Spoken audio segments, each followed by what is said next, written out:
ओम सभी को नमस्ते। मंत्रोच्चारण। ओम सहना भवतु सहनौ भुनक्तु सह वीर्यं करवावहै तेजस्विनावधीतमस्तु मा विद्विषावहै। ओम शांति शांति शांति। वैशेषिक दर्शन की कक्षा संख्या 21 है। प्रथम अध्याय के प्रथम आहनिक के 29वें सूत्र तक हमने विचार किया है। पृष्ठ संख्या है 31।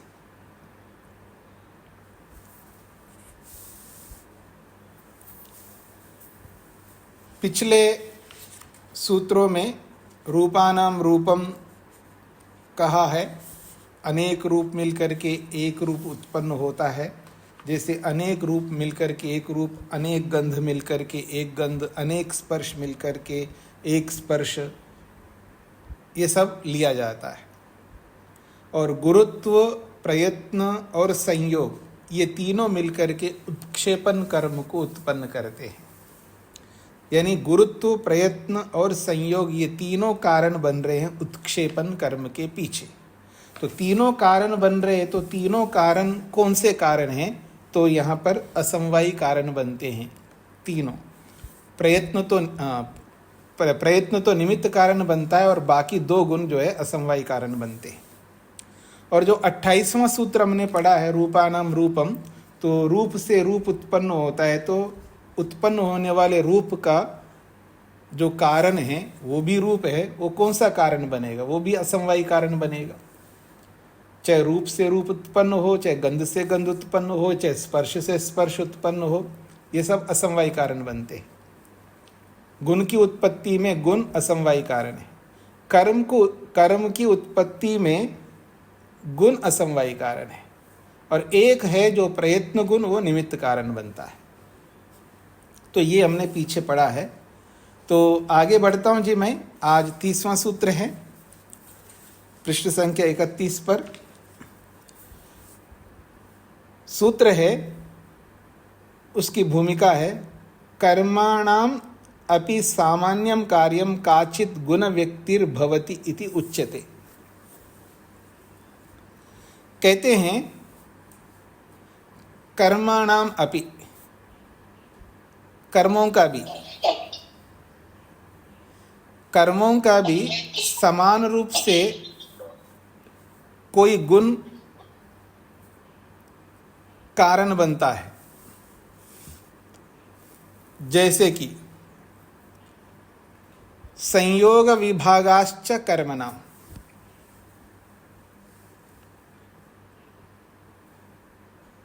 संयोग विभागाश्च कर्मणाम, कर्मणाम द्वयोः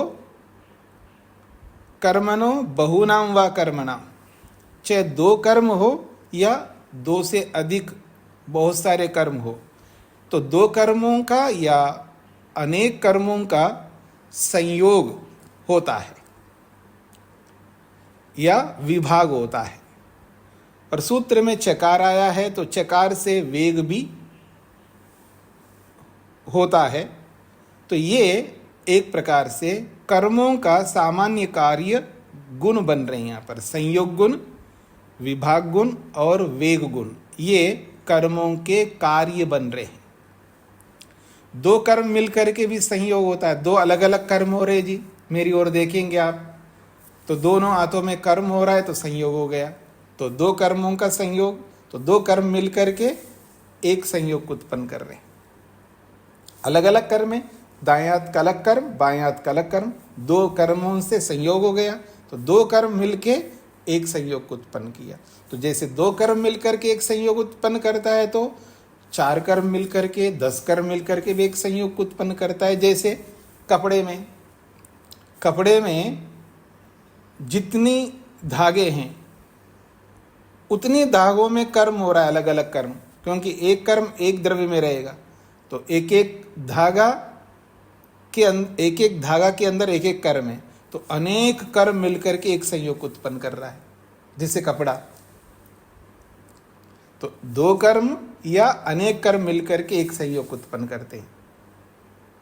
अब देखिए, मेरी ओर देखिएगा, ये जो संयोग है, दिख रहा है मेरा संयोग, दोनों हाथों का संयोग। अब दोनों हाथों के कर्म, मैं दोनों हाथों में कर्म उत्पन्न करूंगा तो विभाग हो जाएगा। ये एक कर्म से विभाग नहीं हो रहा है, दो कर्मों से विभाग हो रहा है।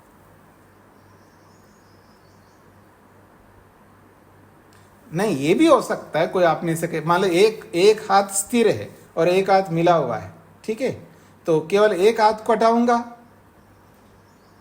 विभाग होगा, एक कर्म से विभाग होगा। लेकिन हमको दो कर्मों का विभाग देखना है, या दो से अधिक कर्मों का विभाग देख सकते हैं। तो दो कर्म, दो हाथों में दो कर्म किया तो विभाग हो जाएगा। तो ऐसे अनेक कर्म होंगे तो अनेक विभाग हो जाएंगे। तो दो कर्म या दो से अधिक कर्मों का संयोग, दो कर्म, दो कर्मों से अधिक विभाग।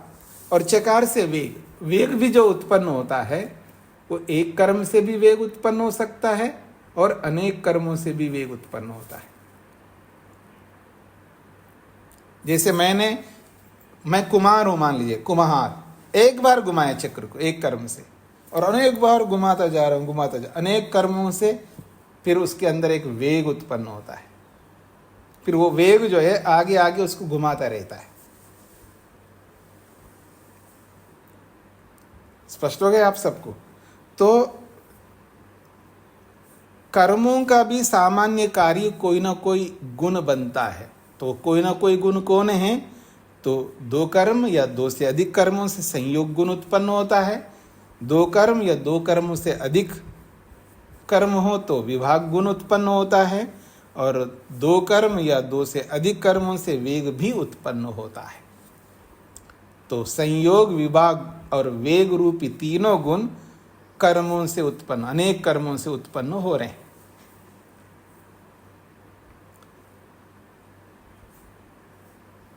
स्पष्ट हो गया जी? ये सूत्र, 30वां सूत्र सबको समझ में आ गया?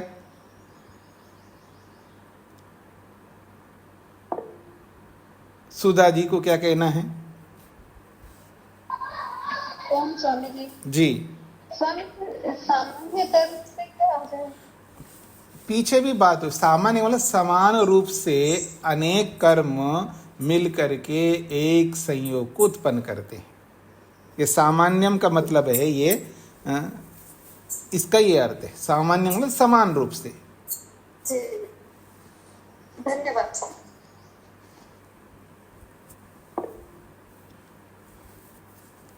अब इस प्रथम आन्निक का अंतिम सूत्र है जी 31वां सूत्र।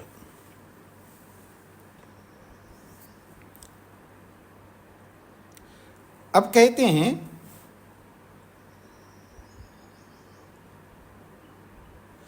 जैसे अनेक कर्म मिलकर के संयोग उत्पन्न करते हैं, अभी बताया, और अनेक कर्म मिलकर के एक कर्म को उत्पन्न नहीं कर सकते, या एक कर्म भी एक कर्म को उत्पन्न नहीं कर सकते, तो आपने पीछे पढ़ लिया है, यानी कर्म कर्म को उत्पन्न नहीं कर सकता। तो कर्म कर्म को उत्पन्न नहीं कर सकता, पर कर्म गुण को उत्पन्न कर सकता है। ऐसे ही कर्म द्रव्य को उत्पन्न नहीं कर सकता, ये पीछे पढ़ चुके हैं। उसी को और स्पष्ट रूप से बता दिया यहाँ पर 31वें सूत्र में। कहते हैं, कारण सामान्य द्रव्य कर्म नाम कर्म अकारणम उक्तम। कारण सामान्य, तो कारण सामान्य का मतलब यहाँ पर, अच्छा इसकी भूमिका भी है, परंतु द्रव्यम कर्म व कर्मणा सामान्यम कार्यम न भवति। भूमिका है, परंतु द्रव्यम कर्म व कर्मणा सामान्यम कार्यम न भवति।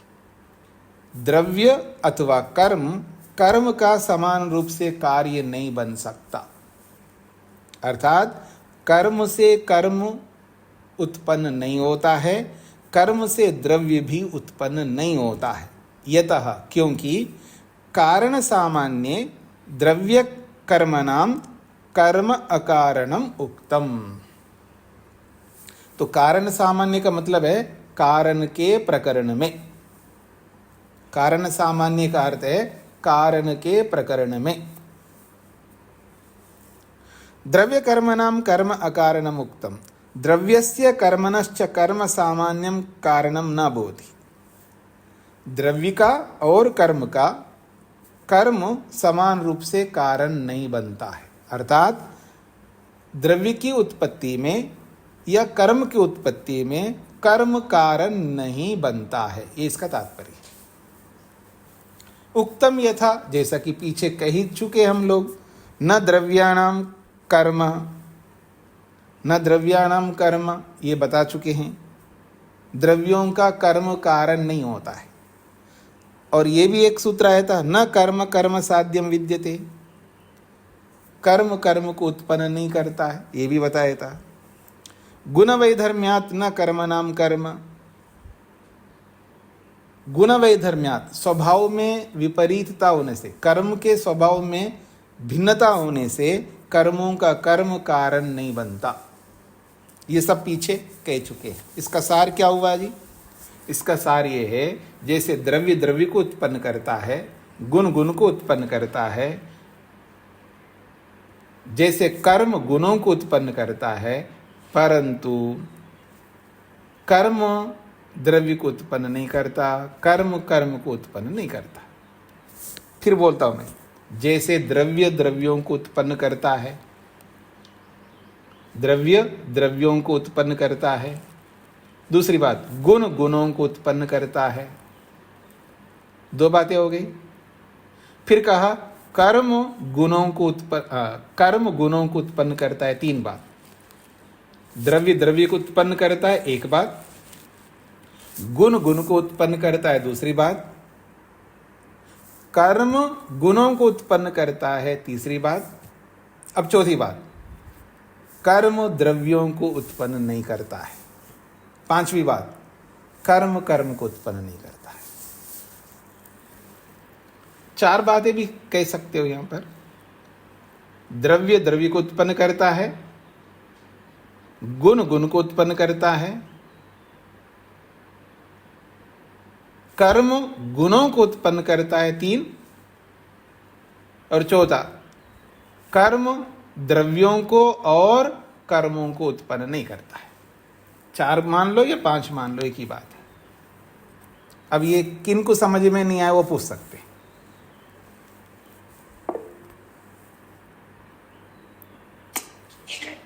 हाँ जी, ऋषि देव जी को क्या पूछना है? स्वामी जी नमस्ते जी। कर्म द्रव्य को उत्पन्न नहीं करता है, समझ में नहीं। पीछे आपने पढ़ा है, पीछे सब क्लासेस सुन रहे हैं आप? हाँ सुन रहा हूँ, लेकिन थोड़ा नहीं समझ में आया। कर्म द्रव्य कैसे उत्पन्न नहीं करता? जैसे हम कुमार घड़ा बनाता है, तो उदाहरण आपने दिया है, तो घड़ा बनाने में जो कर्म करता है, तो जो द्रव्य नहीं, ऐसा मत सोचिए, ऐसा मत सोचिएगा। ऐसे सोचेंगे तो आपको समझ में आएगा नहीं। आपको वैशेषिक दर्शन के अनुसार सोचना है। वैशेषिक दर्शन में जो द्रव्य का लक्षण बताया था, गुण का लक्षण बताया था, कर्म का लक्षण बताया, तो उसको सामने रखना है। तो जब तंतुओं में संयोग होता है, संयोग के बाद कपड़ा बन के तैयार होता है, तो कपड़े की उत्पत्ति में सीधा सीधा कारण है संयोग। तो संयोग एक गुण है, तो संयोग से कपड़ा उत्पन्न हुआ है। उस संयोग की उत्पत्ति में कर्म कारण है, बिना कर्म के संयोग नहीं हो सकता। तो संयोग सीधा सीधा गुण को उत्पन्न कर रहा है, लेकिन नहीं, कर्म सीधा सीधा संयोग को तो उत्पन्न कर रहा है, लेकिन कर्म सीधा सीधा द्रव्य को उत्पन्न नहीं कर रहा है। समझ में आ गया ये बात? ठीक है स्वामी। तो इस स्वामी जी थोड़ा और एक उदाहरण दीजिएगा तो समझ नहीं। आप बताइए कोई और उदाहरण आप रखिए कि इसमें कैसे, तो मैं बता दूंगा। इसमें कर दिया आपकी आवाज कट रही है, आपकी आवाज कट रही है। सबसे पहले आप अपने इंटरनेट को ठीक कर लीजिएगा। हाँ साथ आपका इंटरनेट कमजोर है अभी, तो कोई बात नहीं, आपको एक उदाहरण समझ में आ गया ना, उसी तरह सब जगह समझना है। और कोई है आप में से जिनको समझ में नहीं आई ये बातें?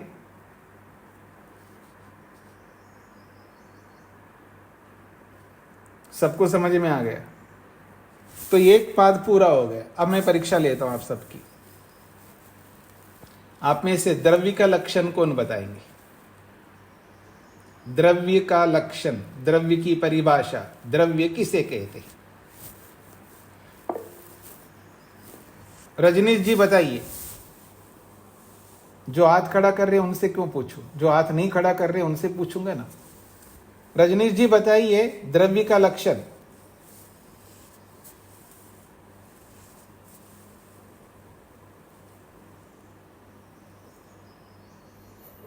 नहीं स्वामी जी बता पाऊंगा। हाँ तो आप और अच्छी तरह पढ़िएगा ना, फिर बताना आना चाहिए ना। हाँ जरूर। हाँ जी, हाँ जी। और कौन है?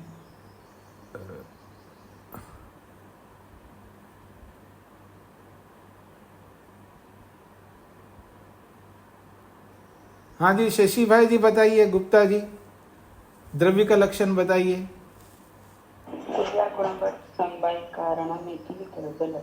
नहीं, आप कौन बोल रहे हैं? मैं आपका नाम नहीं लिया है। जिनका नाम लिया वो बताए। शशि भाई लिखा है, शशि भाई गुप्ता जी। द्रव्य का लक्षण बताइए।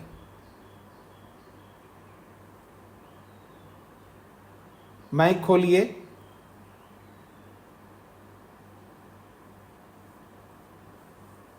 इतना समय नहीं लगता, पहले से सीख के रखना चाहिए, कैसे माइक ऑन करना, कैसे बंद करना, ये सब बातें सीख के रखना चाहिए।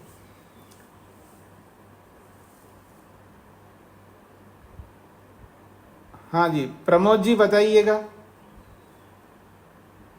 द्रव्य का लक्षण।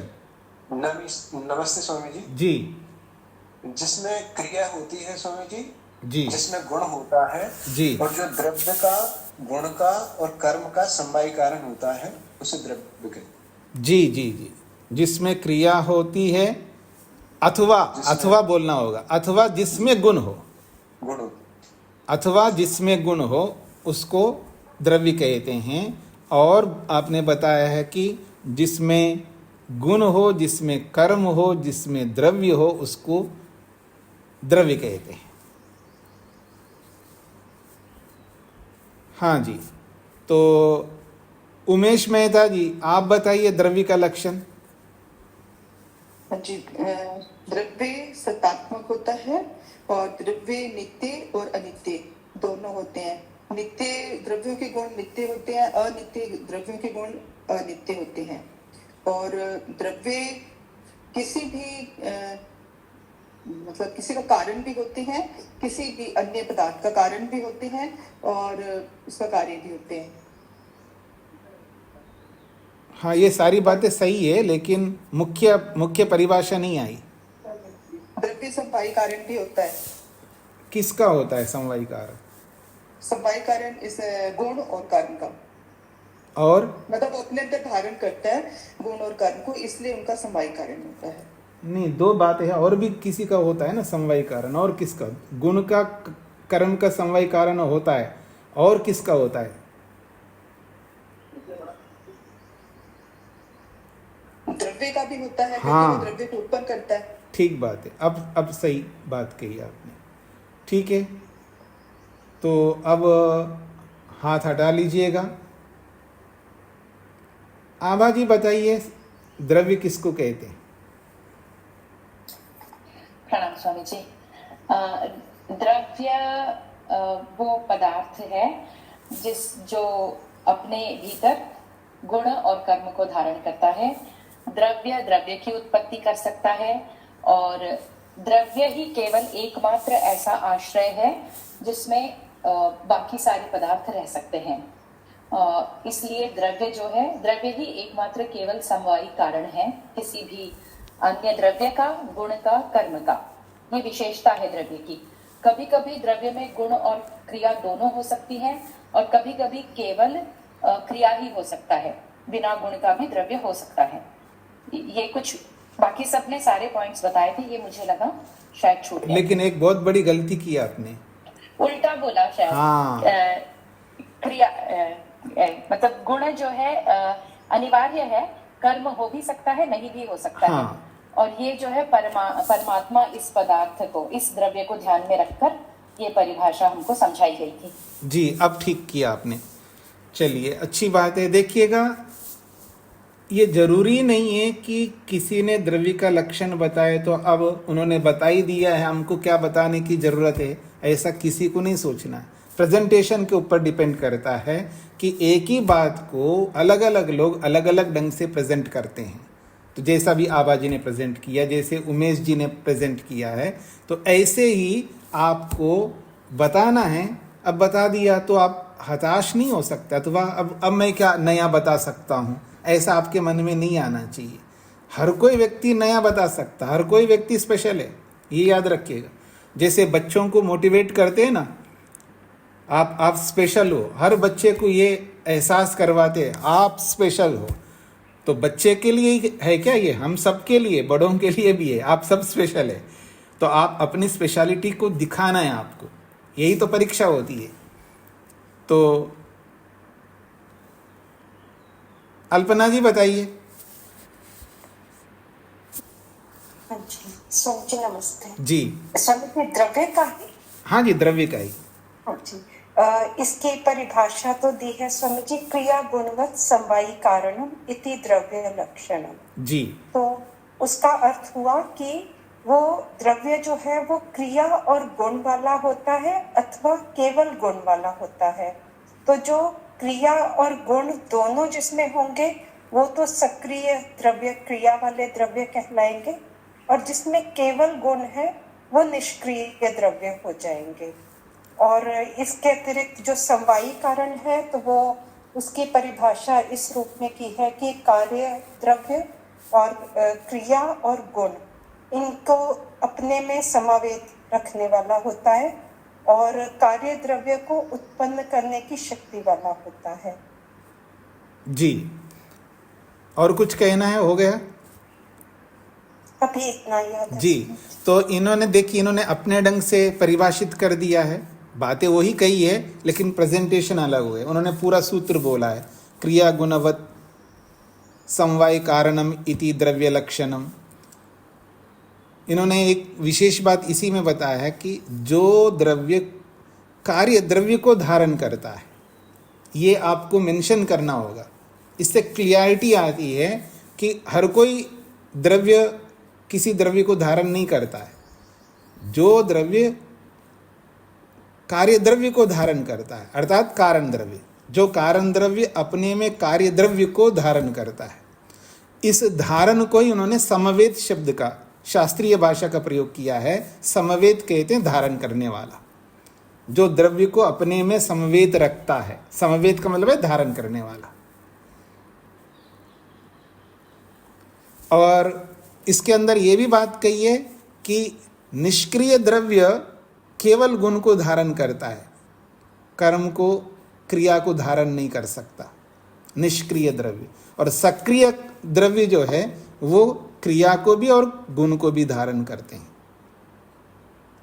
तो यहाँ आप ऐसा भी बता सकते हैं कि एकदेशी द्रव्य क्रिया और गुण को धारण कर सकते हैं और सर्वदेशी द्रव्य केवल गुण को धारण करते हैं, ऐसा भी आप बोल सकते हैं इन्हीं की बात को। तो इस तरह आप द्रव्य के लक्षण को अपने दिमाग में हर व्यक्ति रख के, द्रव्य किसे कहते हैं, तो द्रव्य का जो भी उसके कंटेंट है, द्रव्य के अंदर जो जो है, वो सारा का सारा आपके मन के अंदर, मन के पटल पर सामने आ जाना चाहिए। द्रव्य इसको कहते हैं। और कोई बताना चाहेंगे द्रव्य का लक्षण? अलग बताना होगा, अपने ढंग से बताना होगा, कोई नई बात आनी चाहिए आपके इस कथन में। हाँ जी, बिंदनी जी बताइए। जी नमस्ते स्वामी जी। एक मेरे एक हिसाब से छूट गया, द्रव्य का व्यापक परिभाषा है वो गुण को धारण करता है, और सीमित परिभाषा है क्रिया और गुण को द्रव्य धारण करते हैं। ऐसा एक छूट गया पॉइंट। नहीं, ये छूटा नहीं है, अभी अल्पना जी ने जो बोला है व्याख्यान में तो आया, जी, लेकिन पर्टिकुलर सेंटेंस में नहीं है। अच्छा अच्छा अच्छा, चलिए आपके अनुसार मतलब वो पर्टिकुलर सेंटेंस ही था उनका, लेकिन कोई बात नहीं, ठीक है, आप अलग वे में बता दिया, चलेगा, ठीक है। रामवीर जी क्या बताना चाहेंगे द्रव्य के लक्षण में? स्वामी द्रव्य सबको सहारा देने वाला होता है, किसी का सहारा नहीं लेता, जैसे भगवान की तरह। नहीं, आप अपने शब्दों में मत बोले, सबका सहारा लेना वाला होता, किसी का सहारा नहीं लेता, इससे बातें स्पष्ट नहीं होंगी। वो सबका सहारा देता है, किसी का सहारा नहीं लेता है, वो कौन है ये तो आपने बताया नहीं, ये बताते ही आप फंसेंगे। मेरी बात समझने का प्रयत्न करना रामवीर जी। आपने बोला है जो सबको सहारा देता है, किसी का सहारा नहीं लेता है, ये तो बोल दिया आपने, लेकिन वो कौन है ऐसा जो कि सबको सहारा देता है और किसी का सहारा नहीं लेता है? जब बोलोगे ना तो फंसोगे आप। हाँ ठीक है। हाँ जी, रजनीश जी बताइए।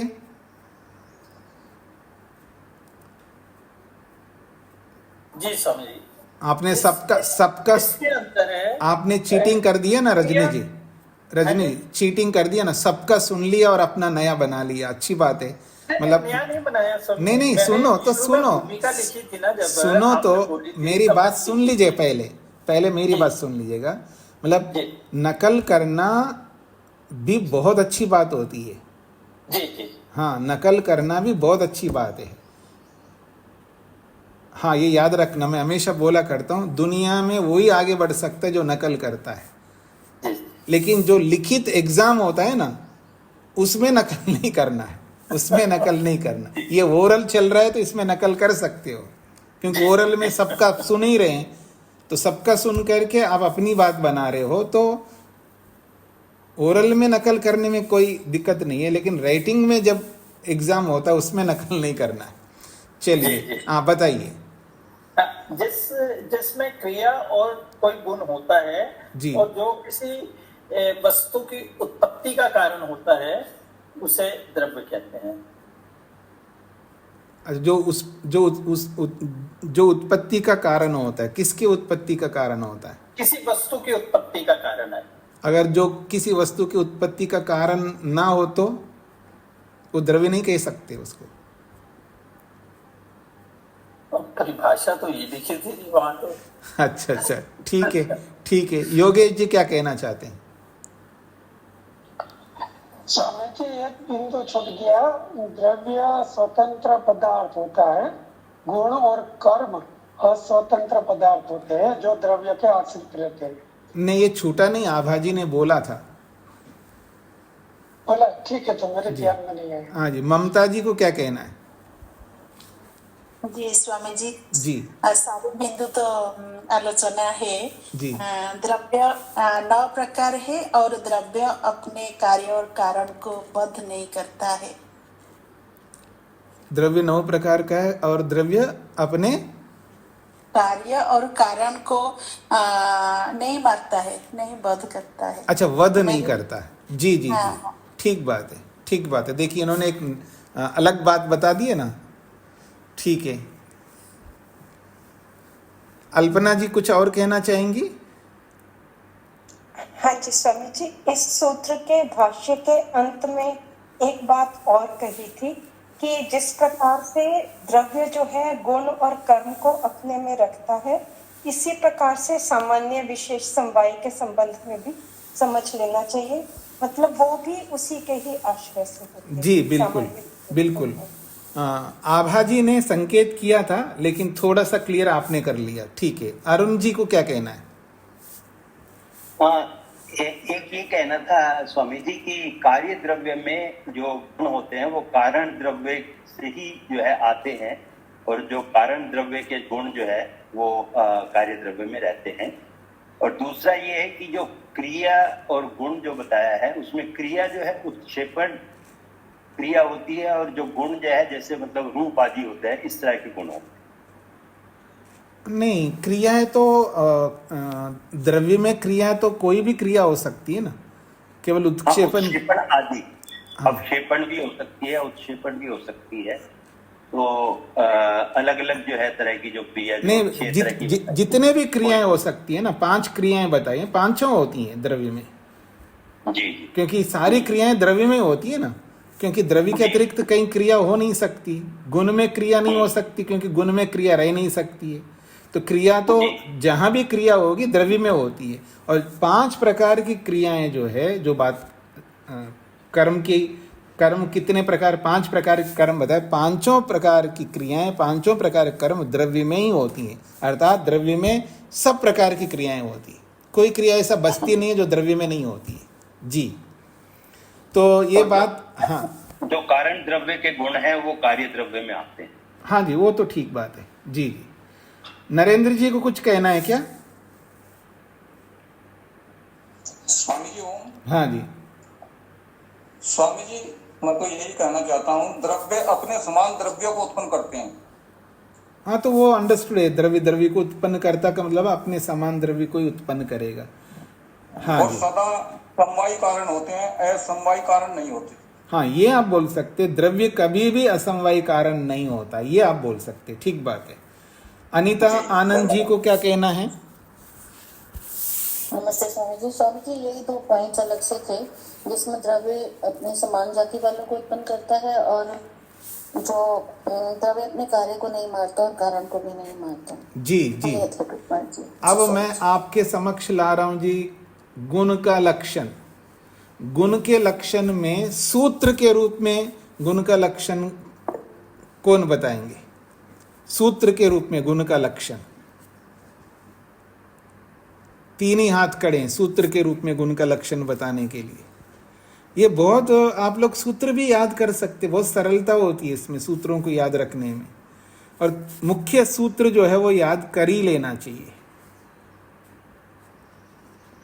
मैं आपसे पूछूं किसी से कि नीरजा जी कितने सोने के आभूषण हैं, तो गिनाएंगे नहीं गिनाएंगे? आप गिनाएंगी, वो याद रखते हो तो ये भी याद रख सकते हैं आप। हाँ जी, अनीता जी बताएंगे गुण का लक्षण सूत्र के रूप में।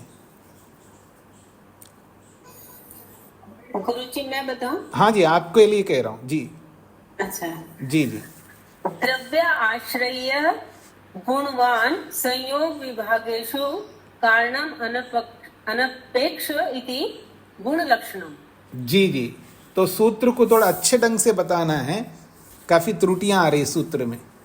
यदि मिला करके नहीं बोल सकते तो उसको अलग करके भी बोल सकते हैं आप। अलग करके बोलने में आपके लिए ज़्यादा सरलता होगी। हाँ जी, बिंदिनी जी अलग करके बताएंगी तो बताइए। द्रव्य आश्रयी गुणवान संयोग विभागेषु कारणम अनपेक्ष गुण लक्षण। नहीं, सूत्र को अलग करके बोलना भी आना चाहिए और मिला करके बोलना आना भी चाहिए। अब ममता जी बताएंगी। ममता जी।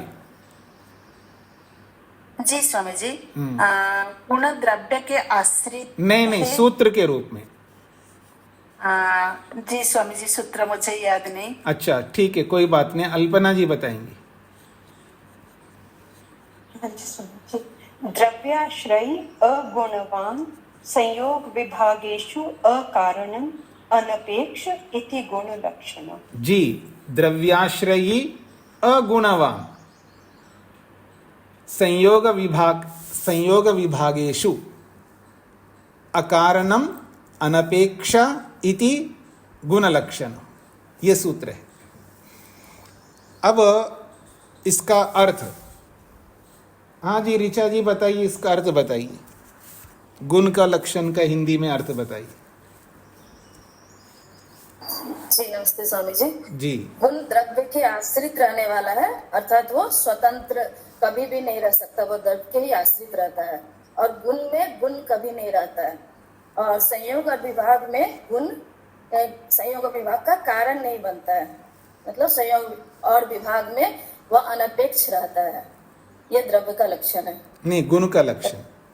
हाँ, गुण का लक्षण सर जी। और इसी बात को और स्पष्टता से कौन बताएंगे? आप अब पुस्तक में नहीं देखना है। आप लोग जो अपनी दृष्टि नीचे रख रहे हैं ना, बहुत सारे लोग, पुस्तक अब नहीं देखना है पुस्तक को, अब बिना देखे ही पुस्तक खोलना नहीं। अगर पुस्तक देख करके बताना तो सभी बताएंगे। अब जो परीक्षा हो रही है पुस्तक को देखे बिना आपको बताना है। हाँ जी, जिन्होंने हाथ नहीं खड़ा किए फिर उनसे पूछूंगा मैं। हाँ जी, सुशीला जी बताइए।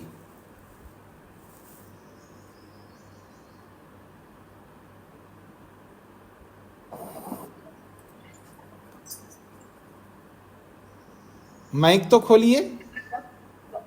स्वामी जी नमस्ते। हाँ जी, हाँ जी, दो सुशीला हो गए ना, सुशीला रानी जी। चलो सुशीला रानी जी बताइए पहले।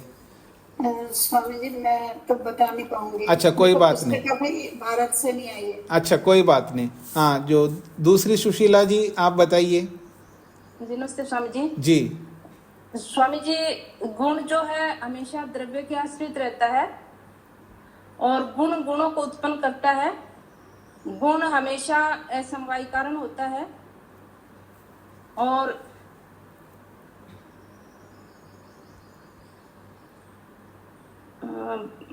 बस इतना ही जानना समझे। हाँ, तो ये तो पूरा अधूरा हो गए ना, आपको पूरा करना है। तो हाँ जी, अनीता आनंद जी बताइए। जी स्वामी जी। जी, गुण द्रव्य का कारण भी है और गुण द्रव्य का कारण नहीं भी है। पहले सूत्र का अर्थ अच्छी तरह बताइए। सूत्र का जो गुण का लक्षण है ना, वो पूरा बताइए पहले। ये गुण हमेशा द्रव्य के आश्रित रहता है जी, और गुण हमेशा असमवायी कारण है। गुण गुण को उत्पन्न करता है और गुण द्रव्य का कारण भी है, जिसको हम संयोग गुण में ले सकते हैं, और गुण द्रव्य का कारण नहीं भी है, और गुण गुण का कारण होता है, वो तो बोल ही दिया था जी। नहीं, अब द्रव्य का लक्षण पूरा आया नहीं है। आप थोड़ा सा द्रव्य का लक्षण बता के अतिरिक्त बातें बता रहे हो। अतिरिक्त बात गलत नहीं है, वो भी सही है, लेकिन पूरा गुण के लक्षण का सूत्र का अर्थ आया नहीं। हाँ, कोई बात नहीं, आप सुन लीजिएगा दूसरों से। वेद प्रिया जी बताइए।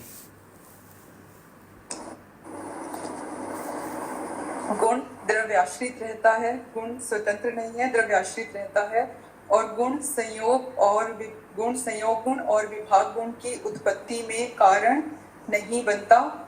गुण असमवायी कारण भी होता है और निमित्त कारण भी बनता है, और गुण सत्तात्मक होता है। ठीक है जी, आपका लक्षण में एक बहुत बड़ी बात छूट गई है जी। अच्छा, उमेश जी बताइए, क्या छूट गए वो बताइए पहले। गुण संयोग और विभाग का कारण नहीं बनता और अपेक्षा भी नहीं रखता जी। और क्या छूट गया? और गुण द्रव्य के आश्रित होता है और नित्य भी होता है और अनित्य भी होता है। नहीं, ये तो बता ही दिया है। और गुण सामान्य भी होता है, विशेष भी होता है। नहीं, ये सब बात नहीं, सूत्र के अनुसार आपको जो छूट गया वो बताना था। अनीता आर्य जी, क्या छूट गया आप बताइए। अच्छा स्वामी जी, गुण में गुण नहीं रहता। हाँ, ये छूट गया था, गुण में गुण नहीं रहता, ये छूट गया है जी। योगेश जी बताइए, आप अपने ढंग से गुण का लक्षण बताइए। गुण असमवाय कारण होता है, गुण द्रव्य के आश्रित रहता है, गुण गुण को उत्पन्न भी करता है और गुण गुण को उत्पन्न नहीं करता। जैसे उभया था, गुण सूत्र में आया था, इस हिसाब से जी।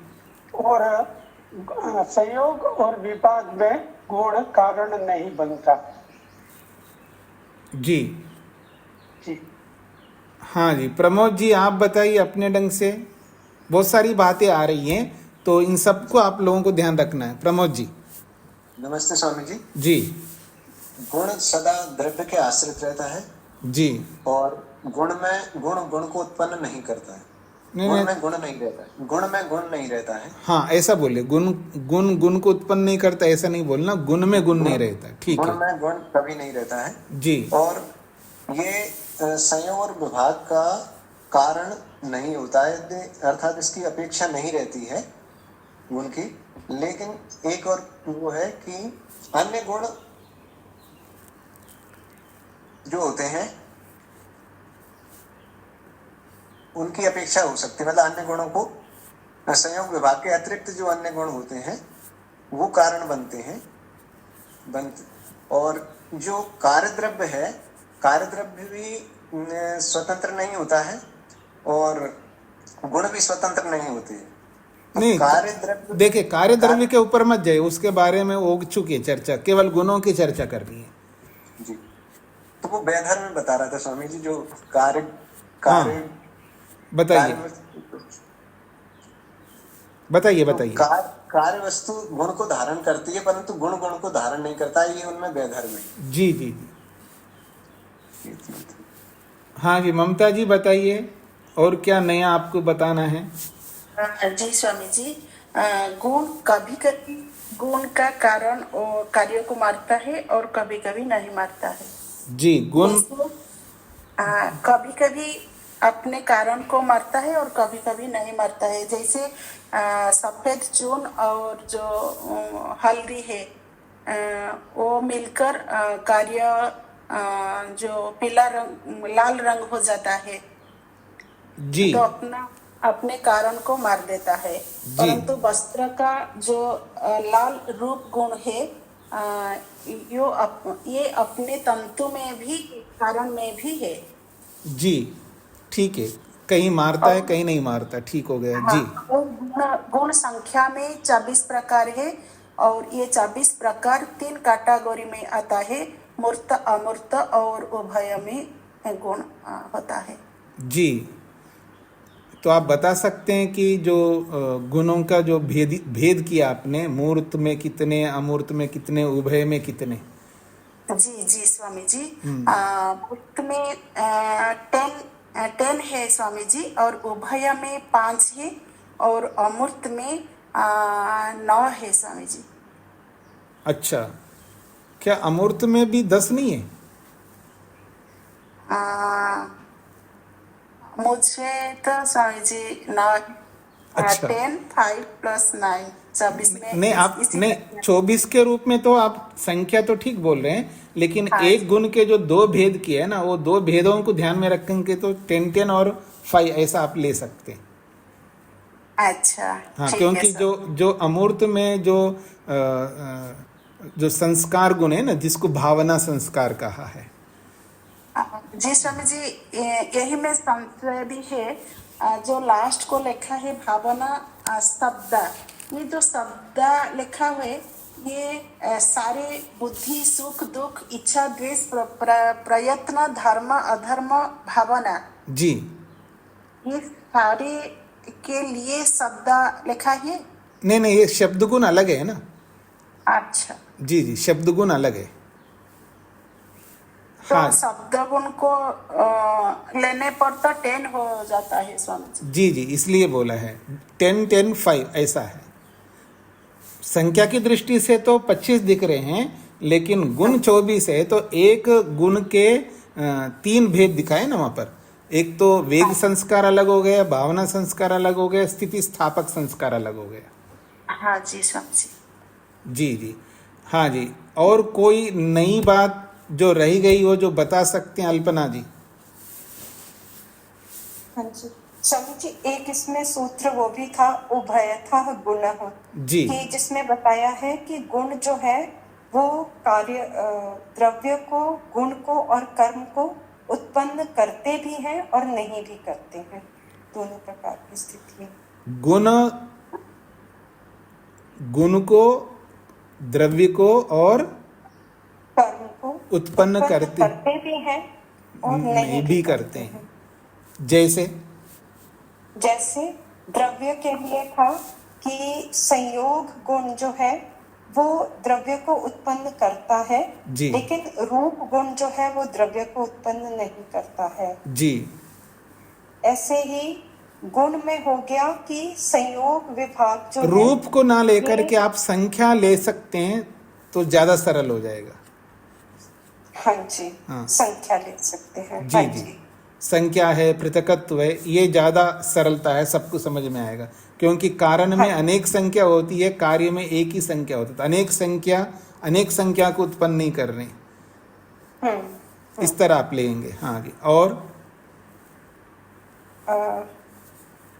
गुण जो है जैसे ये संख्या गुण है, पृथकत्व गुण है, ये द्रव्य को उत्पन्न नहीं करता है, लेकिन जो नहीं, ये गुण को उत्पन्न नहीं करता है। जी जी जी, द्रव्य का तो हो गया, ये गुण को उत्पन्न नहीं करता है, लेकिन संयोग रूप गुण जो है वो दूसरे रूप को उत्पन्न कर देगा। जी जी, अनेक रूप मिलकर के उसको उत्पन्न कर देगा। ऐसे ही जो गुण है, संयोग विभाग, ये जो गुण है ये कर्म को उत्पन्न करते हैं, जी लेकिन रूप गुण ले लें तो वो कर्म को उत्पन्न नहीं करता। जी। हाँ जी, रूप, रंग, गंध, ये सब। अरुण जी को क्या नया बताना है जी? गुण का स्वामी जी, गुण का जो है कर्म से वैधर्म्य है जी। ये एक मैं कहना चाह रहा था, क्योंकि वो संयोग और विभाग जो है उसकी अपेक्षा नहीं करता है। जी। द्रव्य में जो संयोग और विभाग होता है तो वो कर्म की उसमें आता है, तो इसलिए गुण का कर्म से वैधर्म्य है। जी। सरस्वती जी को क्या कहना है? नमस्ते स्वामी जी। जी। स्वामी जी, गुण है ना वो संयोग भी कहते हैं, मतलब एक संयोग को दूसरा संयोग उत्पन्न करता है। ऐसा आप कह सकते हैं, संयोगज संयोग को उत्पन्न कर सकते हैं। संयोगज संयोग, विभागज विभाग, ये तो होता है। जी जी, ठीक बात है। हाँ, ये एक आपने नई बात कही है जो वहां पर आया है। तो गुण के संदर्भ में और कोई बात कहना चाहेंगे, कोई नई कुछ बात बताना चाहेंगे? वैसे तो बहुत सारी बातें हैं, और कोई आप में से गुण के विषय में कोई विशेष बात जो छूट गई, वो लोगों ने जो नहीं बताया हो, कोई बता सकते हैं? अब आता हूं मैं कर्म के लक्षण के ऊपर। सुधा वर्मा जी बताइए, कर्म का लक्षण सूत्र के रूप में बता सकते हो या उसके हिंदी में बता सकते हो? कर्म का लक्षण। स्वामी जी, ओम स्वामी जी। जी। स्वामी जी, सूत्र रूप में याद करने का प्रयास किया पर अच्छे से याद। कोई बात नहीं, आप हिंदी में बताइए। एक द्रव्यम अगुणम। जी। एक द्रव्य होता है उसमें गुण नहीं होता, और संयोग विभागेश अनपेक्ष कारणम इति कर्म लक्षणम। हाँ, इसको हिंदी में बताइए। कर्म में द्रव्य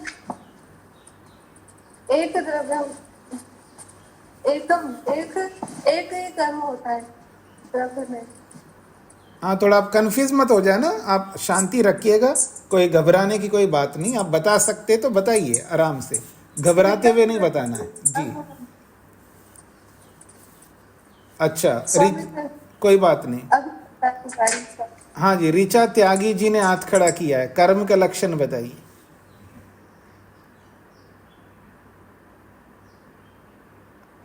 जी स्वामी जी, नमस्ते जी।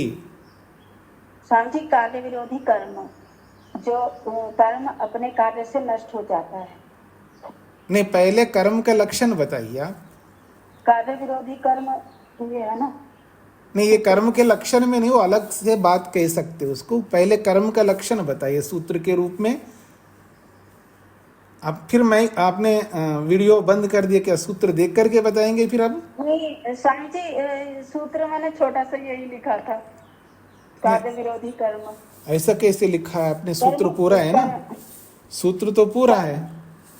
कर्म का पूछ रहे हो स्वामी जी? कर्म और आप क्या समझ करके आप उत्तर दे रहे हैं? ये पूछ रहे हैं। अच्छा, एक वो है ना स्वामी जी, एक द्रव्य, हाँ जो है वही बताइएगा ना। एक द्रव्य गुणम संयोग विभागेषु अनपेक्ष कारणमिति कर्म लक्षणम। नहीं, आप ठीक से नहीं बता रहे हैं। कोई बात नहीं, और तैयारी करिए। अनीता जी आर्य। ओम स्वामी जी प्रणाम जी। स्वामी जी, कर्म एक द्रव्य के आश्रित रहता है। कर्म से कर्म उत्पन्न नहीं होता। कर्म से अन्य कर्म उत्पन्न नहीं होता, और कर्म में गुण भी नहीं रह सकता। और कर्म जो है वो संयोग विभाग का कारण होता है, लेकिन कारण होते हुए भी उसकी अपेक्षा नहीं रखता। जी। बात जुड़ी हुई परी सही कह दिया। जुड़ी हुई मुनि अक्षिता जी माइक बंद करके रखिए। सरोज जी सचदेवा जी बताइए। मुनि अक्षिता जी माइक बंद करके रखना है आप। कर्म स्वतंत्र नहीं होता, कर्म द्रव्य अधीन होता है। कर्म से कर्म उत्पन्न नहीं होता, क्योंकि कर्म श्रनिक होता है, और कर्म संयोग विभाग का कारण बनता है। एक द्रव्यम का क्या मतलब है सरोज जी? एक द्रव्यम कर्म, इसका क्या अर्थ होता है? कर्म एक द्रव्य में रहता है। और खोलिए इसको। कर्म एक द्रव्य में रहता है, ये ठीक है, लेकिन इसको अगर और खोल करके थोड़ा और एक्सप्लेन करना हो तो। कर्म द्रव्य के आश्रित होता है। नहीं, कर्म एक द्रव्य में कर्म रहता है, इसी बात को और खोल करके। कर्म अनेक द्रव्यों में नहीं रहता। हाँ, एक कर्म एक द्रव्य में ही रहता है, एक कर्म अनेक द्रव्यों में नहीं रह सकता। ठीक है। नीरज जी को क्या कहना है कर्म के विषय में? स्वामी जी नमस्ते। हाँ जी। एक द्रव्यम अगुणम संयोग विभाग अनपेक्ष कारणम इति द्रव्य लक्षणम। अच्छा, आप ये बताइए कि आप पुस्तक में देख के बता रहे हैं या बिना देख के बता रहे हैं? बिना देखे। तो फिर बिना देखे नहीं, मेरे को कैसे पता चलेगा? आप तो बिना देखे। पहले मेरी बात तो सुनिए। अगुणम मेरी संयोग विभाग अनपेक्ष कारणम इति द्रव्य लक्षणम। मेरी बात सुन नहीं रहे आप। अपना वीडियो बंद करके रखा है, तो मेरे को कैसे पता चलेगा आप देख के बता रहे बिना देख के बता रहे? बंद या तो बंद है वीडियो मेरा। हाँ, वीडियो बंद दिखा रहा है। तो यहाँ तो मैं वीडियो खोल रखा हूँ ना, मेरा तो हमेशा ही। अच्छा, कोई बात नहीं, ठीक है जी। तो बिंदनी जी बताइए, कर्म का पूरा लक्षण बताना है। सब लोग कुछ ना कुछ छोड़ते जा रहे हैं, आपको कर्म का पूरा लक्षण बताना है। कर्म एक द्रव्य में होता है, एक द्रव्याश्रयी होता है। कर्म अगुण होता है, कर्म में गुण नहीं होता है जी। कर्म संयोग का विभाग का असमवायी कारण है, और संयोग विभाग तो होता है कर्माश्रित होकर, लेकिन वो कारण को अपेक्षा नहीं रखता कर्म जी। कर्म लक्षण। कर्म 5 प्रकार का है: उत्क्षेपण, अवक्षेपण, आकुंचन, प्रसारण, गमन। जी हाँ जी। क्या और इसको स्पष्ट करना है? नरेंद्र जी बताइए। स्वामी जी ओम जी। स्वामी जी, कर्म द्रव्य का समवायी असमवायी निमित्त कारण नहीं होता। कर्म द्रव्य का समवायी असमवायी और निमित्त कारण नहीं होता। ठीक है, ठीक है। वेद प्रिया जी बताइए, और क्या आपको बताना है कर्म के संदर्भ में? कार्य द्रव्य कार्य गुण एक होता हुआ अनेक कार्य गुण एक होता हुआ अनेक कारण गुणों में रहता है, और कर्म और गुण अभिव्यक्त गुण, अभिव्यज्यमान गुण और ये तीनों गुण कर्म में नहीं रहे, अनभिव्यक्त। देखिए वो शब्द नहीं आता है तो आप अपने शब्दों में बोल सकते हैं ना, प्रकट, अप्रकट, प्रकट होने वाला। ये तीनों गुण कर्म में नहीं रहते। जी, ममता जी को और क्या बताना है? स्वामी जी, कर्म संयोग और विभाग के कारण होते हुए भी किसी का अपेक्षा नहीं रखता है क्योंकि कर्म क्षणिक है। जी,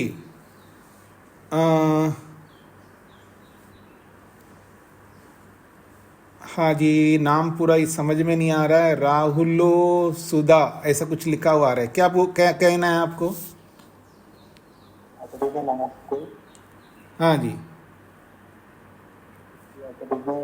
कर्म का लक्षण है। थोड़ा आप ऊंचा बोलना पड़ेगा, अपना माइक को फुल कर लीजिएगा। हाँ जी, माइक के पास से। द्रव्यम अगुणवान संयोग विभागेषु अनपेक्ष कारणम इति कर्म लक्षणम। जी आपने जी, कर्म का एक द्रव्य में पहले कर्म रहता है, अर्थात कर्म एक द्रव्य से ही होता है। एक द्रव्य में एक भी कर्म रह सकता है, एक से ज्यादा कर्म नहीं रह सकता। फिर संयोग विभागेषु अनपेक्ष कारणम, अर्थात कर्म संयोग विभाग में कारण बनता है। वो संयोग विभाग में कारण बनकर कर्म शीघ्र ही नष्ट हो जाता है, इसलिए वो संयोग विभाग होने के बाद भी वो कारण के लिए अनपेक्ष नहीं रहता। यही कर्म का लक्षण है। हाँ, मैं आपको थोड़ा सा आपको परिवर्तन करवाना चाहूँगा कि आपका जो कथन था कि एक द्रव्य में एक ही कर्म रहता, अनेक कर्म नहीं रहते, ऐसा नहीं बोलना है। आपको ये बोलना है कि एक कर्म एक ही द्रव्य में रहता है, एक कर्म अनेक द्रव्यों में नहीं रहता है। पुष्पा जी माइक बंद करके रखिए, इसका मतलब सामने नहीं है जी। आपको स्पष्ट हो गया जी? एक कर्म एक ही द्रव्य में रहता है, एक कर्म अनेक द्रव्यों में नहीं रहता, ये तो बात सही है। लेकिन आप ये नहीं कह सकते एक द्रव्य में एक ही कर्म रहता है, अनेक कर्म नहीं रहते, ये गलत है। हाँ, क्योंकि एक द्रव्य में अनेक कर्म बारी बारी से होते रहते हैं ना।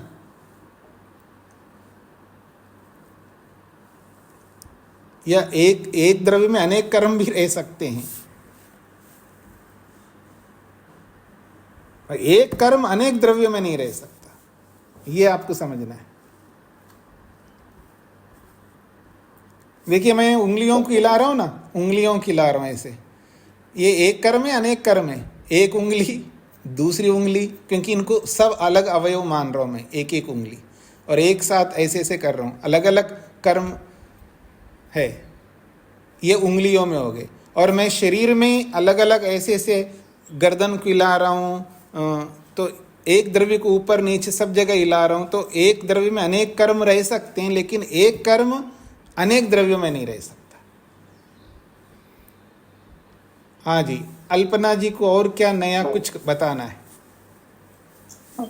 स्वामी जी, कर्म जो है वो संयोग, विभाग और वेग, इन तीनों का कारण बनता है। हाँ, कर्म, संयोग, विभाग और वेग, इन तीनों का कारण बनता है। अर्थात कर्म से संयोग उत्पन्न होता है, विभाग उत्पन्न होता है और वेग उत्पन्न होता है।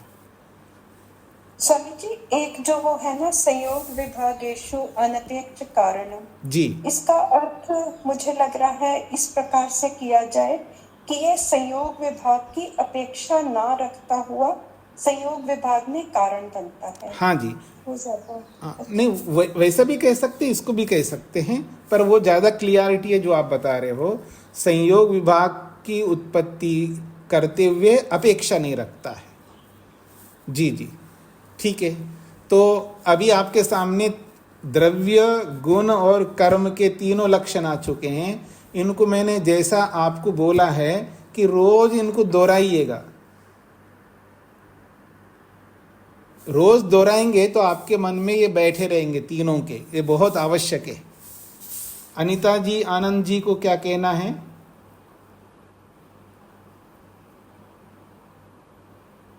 ठीक है, तो आपका समय पूरा हो गया, पहला आनिक पूरा हो गया जी। हम कल से दूसरा आनिक प्रारंभ करेंगे। तो जो इसके पहले आनिक में जो जो मुख्य बातें हैं उन सब को बार बार दोहरा करके, ये बेस है, आधार है। ये जो पहला आनिक आपने जो पढ़ा है ये आधार है, बहुत आधार सूत्र आए इसमें, बहुत महत्वपूर्ण बातें आई। इनको याद रखेंगे तो आगे आपके लिए बहुत आसानी रहेगी। ओम शांति शांति शांति।